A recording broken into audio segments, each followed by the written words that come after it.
ನಿಮ್ಮ ಹತ್ರ ಈ ರೀತಿಯಾದ ವೇಸ್ಟ್ ಕ್ಲಾತ್ ಇದ್ರೆ ಇದರಿಂದ ಹ್ಯಾಂಡ್ ಪರ್ಸ್ ಹೊಲೆಯೋದು ಹೇಗೆ ಅಂತ ಹೇಳಿ ತೋರಿಸ್ಕೊಡ್ತೇನೆ. ಫಸ್ಟ್ ಈ ರೀತಿ ಓಪನ್ ಮಾಡಿ ಇಟ್ಕೊಂಡು ಈ ರೀತಿ ಫೋಲ್ಡ್ ಮಾಡ್ಕೊಳ್ಬೇಕು. ಈ ರೀತಿ ಫೋಲ್ಡ್ ಮಾಡ್ಕೊಂಡಾದ್ಮೇಲೆ ನಿಮ್ಮ ಬಟ್ಟೆ ಯಾವ ಅಳತೆಗಿದೆ ನೋಡ್ಕೊಳ್ಬೇಕು. ಇದು 8.5 ಹೈಟ್ ಬರುತ್ತೆ. ಇಲ್ಲಿಂದ 8.5 ಹೈಟ್ ಬರುತ್ತೆ. ಇದು 10 ಇಂಚು ಅಗಲ ಬರುತ್ತೆ. ನಿಮ್ಮ ಹತ್ರ ಅಕಸ್ಮಾತು 9 ಇಂಚ್ ಅಗಲ 7 ಇಂಚ್ ಹೈಟ್ ಇದ್ರೆ ಅದೇ ಅಳತೆಗೆ ತಗೊಳ್ಬೋದು. ಮಾರ್ಕ್ ಹಾಕೊಂಡಿರ್ತೀವಲ್ಲ ಅಲ್ಲಿಗೆ ಲೈನ್ ಹಾಕೊಳ್ಬೇಕು.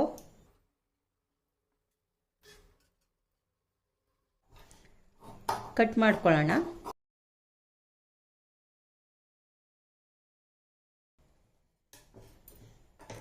ಇಲ್ಲಿ ಕ್ಲಾತು ಕಡಿಮೆ ಇದೆ, ಆದರೆ ನಾವು ಈ ರೀತಿ ಇನ್ನೊಂದು ಫೋಲ್ಡ್ ಮಾಡಿಬಿಟ್ಟು ಇಲ್ಲಿ ಶೇಪ್ ತೆಗೆಯೋದ್ರಿಂದ ನಮಗೆ ಅಡ್ಜಸ್ಟ್ ಆಗುತ್ತೆ. ಅದರಲ್ಲೇ ಶೇಪ್ ಹೋಗೋದ್ರಿಂದ ಇಲ್ಲಿ ಕ್ಲಾತ್ ಇಲ್ಲ, ಅದಕ್ಕೋಸ್ಕರ ನಾನು ಇಲ್ಲಿ ಹೀಗೆ ಶೇಪ್ ಹಾಕ್ಕೊಳ್ತಾ ಇದ್ದೇನೆ. ಎಲ್ಲಿ ಎಷ್ಟು ಕಟಿಂಗ್ ಇದೆ ಅದಕ್ಕೇನೆ ಶೇಪ್ ಹಾಕ್ಕೊಳ್ತಾ ಇದ್ದೇನೆ. ಈ ರೀತಿ ಶೇಪ್ ಹಾಕ್ಕೊಂಡು ಕಟ್ ಮಾಡ್ಕೊಳ್ಬೇಕು. ಓಪನ್ ಮಾಡಿಕೊಂಡು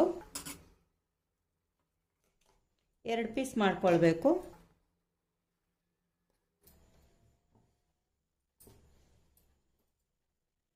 ಎರಡು ಪೀಸ್ಗೂ ಇದೇ ಅಳತೆಗೆ ಒಂದು ಲೈನಿಂಗ್ ತಗೊಳ್ಬೇಕು, ಒಂದು ಫೋಮ್ ತಗೊಳ್ಬೇಕು. 2 ಪೀಸ್ಗೂ ಸುತ್ತ ಹೊಲಿಗೆ ಹಾಕ್ಕೊಳ್ಬೇಕು. ಸುತ್ತ ಹೊಲಿಗೆ ಹಾಕಿ ಆದಮೇಲೆ ಎಕ್ಸ್ಟ್ರಾ ಲೈನಿಂಗ್ ಫೋಮ್ನ ಕಟ್ ಮಾಡ್ಕೋಬೇಕು. ಎರಡರಲ್ಲೂ ಎರಡನ್ನೂ ಈ ರೀತಿ ಫಸ್ಟು ರೆಡಿ ಮಾಡ್ಕೊಳ್ಬೇಕು. ಸಮ ಇರುತ್ತಲ್ಲ ಅಲ್ಲಿಂದ 2 ಇಂಚಿಗೆ ಮಾರ್ಕ್ ಹಾಕ್ಕೊಳ್ಬೇಕು. ಇನ್ನೊಂದು ಪೀಸಿಗೂ ಅಷ್ಟೇ ಸಮ ಇರುತ್ತಲ್ಲ ಅಲ್ಲಿಗೆ 2 ಇಂಚಿಗೆ ಮಾರ್ಕ್ ಹಾಕ್ಕೊಳ್ಬೇಕು. 2 ಪೀಸಿಗೂ 2 ಇಂಚಿಗೆ ಮಾರ್ಕ್ ಹಾಕಿ ಆದಮೇಲೆ ಕಟ್ ಮಾಡ್ಕೊಳ್ಬೇಕು.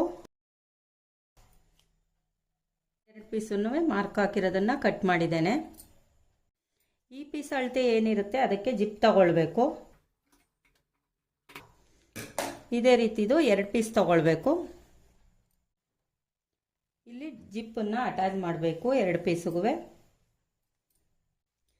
ಮೇನ್ ಬಟ್ಟೆ ಮೇಲೆ ಜಿಪ್ಪನ್ನು ಈ ರೀತಿಯಾಗಿ ಉಲ್ಟಾ ಇಡಬೇಕು. ಒಂದು ಹೊಲಿಗೆ ಹಾಕ್ಕೊಳ್ಬೇಕು. ಹೊಲಿಗೆ ಹಾಕಾದ್ಮೇಲೆ ಉಲ್ಟಾ ಇಟ್ಕೊಳ್ಬೇಕು. ಹೊಲಿಗೆನ ಈ ರೀತಿ ಒಳಗಡೆ ಮಾಡಿಬಿಟ್ಟು ಒಂದು ಟಾಪ್ ಸ್ಟಿಚ್ ಹೊಲ್ಕೊಳ್ಬೇಕು. ಟಾಪ್ ಸ್ಟಿಚ್ ಹೊಲ್ದಿ ಆದಮೇಲೆ ಸೀದಾ ಇಟ್ಕೊಳ್ಬೇಕು. ಈ ಕಟ್ ಮಾಡಿರೋ ಪೀಸ್ನ ಜಿಪ್ ಮೇಲೆ ಉಲ್ಟಾ ಇಟ್ಬಿಟ್ಟು ಒಂದು ಹೊಲಿಗೆ ಹಾಕ್ಕೊಳ್ಬೇಕು. ಹೊಲಿಗೆ ಹಾಕಾದ್ಮೇಲೆ ಉಲ್ಟಾ ಇಟ್ಕೊಳ್ಬೇಕು. ಉಲ್ಟಾ ಇಟ್ಕೊಂಡು ಹೊಲಿಗೆನ ಈ ರೀತಿ ಮೇಲ್ಭಾಗ ಮಾಡಿಬಿಟ್ಟು ಟಾಪ್ ಸ್ಟಿಚ್ ಹೊಲ್ಕೊಳ್ಬೇಕು. ಇನ್ನೊಂದು ಪೀಸ್ಗೂ ಇದಕ್ಕೆ ಯಾವ ರೀತಿ ಜಿಪ್ಪು ಅಟ್ಯಾಚ್ ಮಾಡಿದ್ವಿ ಅದೇ ರೀತಿಯಾಗಿ ಜಿಪ್ಪು ಅಟ್ಯಾಚ್ ಮಾಡ್ಕೊಳ್ಬೇಕು. 2 ಪೀಸ್ಗೂ ಜಿಪ್ಪು ಹಾಕ್ಕೊಂಡು ಆಗಿದೆ.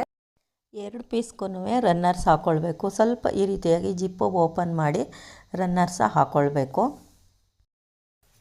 ರನ್ನರ್ಸ್ ಹಾಕಿ ಮಧ್ಯದಲ್ಲೇ ನಿಲ್ಲಿಸಿರಬೇಕು. ಈಗ ಇದೇ ಅಳತೆಗೆ ಇನ್ನೊಂದು ಜಿಪ್ ತಗೊಳ್ಬೇಕು. 2 ಪೀಸ್ಗೂ ಲೈನಿಂಗ್ ಬಟ್ಟೆ ತಗೊಂಡಿದ್ದೇನೆ. ಸೇಮ್ ಕಟ್ ಮಾಡಿಕೊಂಡು ತಗೊಳ್ಬೇಕು. ಜಿಪ್ಪು ಓಪನ್ ಮಾಡ್ಕೊಳ್ಬೇಕು. ಈ ರೀತಿಯಾಗಿ ಓಪನ್ ಮಾಡಿಕೊಂಡು ಉಲ್ಟಾ ಜಿಪ್ ಇಡಬೇಕು.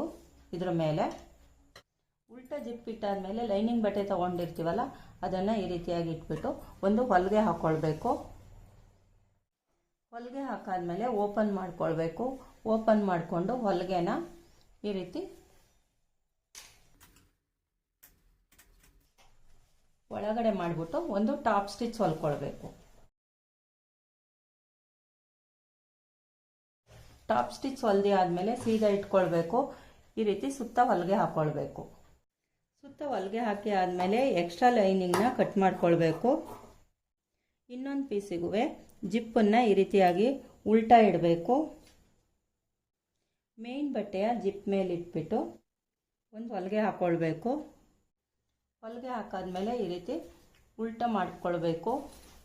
ಲೈನಿಂಗ್ ಬಟ್ಟೆನ ಈ ರೀತಿಯಾಗಿ ಓಪನ್ ಮಾಡಿಕೊಂಡು ಈ ಸೈಡ್ ಇಟ್ಕೊಂಡು ಒಂದು ಟಾಪ್ ಸ್ಟಿಚ್ ಹೊಲ್ಕೊಳ್ಬೇಕು. ಟಾಪ್ ಸ್ಟಿಚ್ ಹೊಲ್ದಿ ಆದಮೇಲೆ ಸೀದಾ ಇಟ್ಕೊಂಡು ಸುತ್ತ ಹೊಲಿಗೆ ಹಾಕ್ಕೊಳ್ಬೇಕು. ಸುತ್ತ ಹೊಲಿಗೆ ಹಾಕಿ ಆದಮೇಲೆ ಎಕ್ಸ್ಟ್ರಾ ಇದನ್ನು ಕೂಡ ಲೈನಿಂಗ್ನ ಕಟ್ ಮಾಡ್ಕೊಳ್ಬೇಕು. ಅದೇ ವೇಸ್ಟ್ ಬಟ್ಟೆಯಿಂದ ಒಂದು ಲೂಪ್ ಹೊಲ್ಕೊಂಡಿದ್ದೀನಿ. ಇದನ್ನು ಫೋಲ್ಡ್ ಮಾಡಿಬಿಟ್ಟು ಯಾವುದಾದ್ರೂ ಒಂದು ಪೀಸಿಗೆ ಈ ರೀತಿಯಾಗಿ ಇಟ್ಬಿಟ್ಟು ಹೊಲಿಗೆ ಹಾಕ್ಕೊಳ್ಬೇಕು. 2 ಪೀಸನ್ನು ಈ ರೀತಿಯಾಗಿ ಸೇರಿಸ್ಬಿಟ್ಟು ರನ್ನರ್ಸ್ ಹಾಕ್ಕೊಳ್ಬೇಕು. ರನ್ನರ್ಸ ಒಂದ್ಸರಿ ಹಾಕಿ ತೆಗೆದ್ಬಿಟ್ಟು ಪುನಃ ಜಿಪ್ಪನ್ನ ಓಪನ್ ಮಾಡಿ ಸ್ವಲ್ಪ ಓಪನ್ ಮಾಡಿಕೊಂಡು ರನ್ನರ್ಸ್ ಹಾಕಬೇಕು, ಮಧ್ಯದಲ್ಲೇ ನಿಲ್ಲಿಸ್ಕೊಳ್ಬೇಕು ಈ ರೀತಿ. ಮತ್ತು ಇದನ್ನ ಮೇಲೆ ಇನ್ನೊಂದು ಪೀಸನ್ನು ಈ ರೀತಿ ಇಟ್ಬಿಟ್ಟು ರೌಂಡ್ಗೆ ಹೊಲಿಗೆ ಹಾಕ್ಕೊಳ್ಬೇಕು. ಜಿಪ್ವರೆಗೂ ಈ ಜಿಪ್ಪಿಂದ ಶುರು ಮಾಡಿ ಈ ಜಿಪ್ವರೆಗೂ ಹೊಲಿಗೆ ಹಾಕ್ಕೊಳ್ಬೇಕು. ಈಗ ಸುತ್ತ ಹೊಲಿಗೆ ಹಾಕಿ ಆಗಿದೆ. ಹ್ಯಾಂಡ್ ಪರ್ಸ್ ಹೇಗೆ ಬಂದಿದೆ ಓಪನ್ ಮಾಡಿ ನೋಡೋಣ. ನನ್ನ ವಿಡಿಯೋಗಳು ಇಷ್ಟವಾಗಿದ್ದರೆ ದಯವಿಟ್ಟು ನನ್ನ ಚಾನಲ್ನ ಸಬ್ಸ್ಕ್ರೈಬ್ ಮಾಡ್ಕೊಂಡು ನೋಡಿ. ನೋಡಿ ಫ್ರೆಂಡ್ಸ್, ನಾವು ಬೇಡ ಅಂತ ಬಿಸಾಕಿರೋ ವೇಸ್ಟ್ ಬಟ್ಟೆಯಿಂದ ಎಷ್ಟು ಸುಂದರವಾದ ಹ್ಯಾಂಡ್ ಪರ್ಸ್ನ ತಯಾರಿಸ್ಕೊಳ್ಬೋದು ಅಂತ ಹೇಳಿ. ನನ್ನ ವಿಡಿಯೋ ನೋಡುತ್ತಿರುವ ಎಲ್ಲರಿಗೂ ಧನ್ಯವಾದಗಳು. Thank you my friends. ನನ್ನ ವಿಡಿಯೋಗಳು ಇಷ್ಟವಾಗಿದ್ದರೆ ದಯವಿಟ್ಟು ನನ್ನ ಚಾನಲ್ನ ಸಬ್ಸ್ಕ್ರೈಬ್ ಮಾಡ್ಕೊಂಡು ನೋಡಿ, ಶೇರ್ ಮಾಡಿ ಹಾಗೆ ಲೈಕ್ ಮಾಡಿ.